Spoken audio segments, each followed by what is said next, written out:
যে সকল ভাই বিরাদার বইয়ের কথা মতো বাবা মাকে বৃদ্ধা আশ্রমে রেখে আসছে তাদের উদ্দেশ্যে আজকে এই ভিডিও।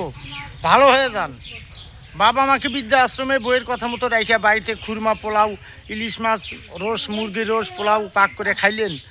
আপনার বাবা মা জন্ম ধারণী 10 মাস 10 দিন গর্ভে ধারণ করছে, আপনি তাকে বৃদ্ধা আশ্রমে রেখে বাড়িতে ফুর্তি করতেছেন। আপনার বাবা মা কী খাইলো না খাইলো এগুলো আপনি জানেন, দেখেন না।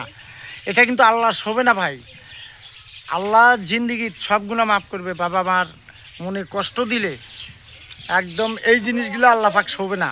মন ভাঙ্গা মসজিদ ভাঙ্গা একদম সমান কথা। বাবা মা যে কতটুকু কষ্ট পায়, এই বইয়ের কথা মতো আপনারা বৃদ্ধা আশ্রমে বাবা মাকে রেখে আসেন।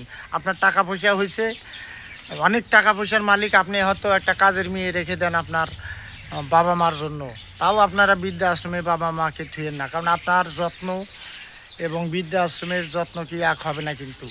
কারণ আপনি যখন যেটা পাক করবেন সেটা আপনার বাবা মাকে খাওয়াইতে পারবেন, বৃদ্ধা আশ্রমে পারবেন না। আপনি যতই টাকা দেন কাজ হবে না। তাই আসলে সবাই ভালো হয়ে যান। বইয়ের কথা মতো চলাফেরা করা যাবে না। বাবা মাকে যতই কষ্ট হোক, বিছনা পেচ্ছাপ পায়খানা যতই করুক, আপনারা বাড়িতেই রাখুন, ভালো থাকুন, বইয়ের কথা শুনেন না।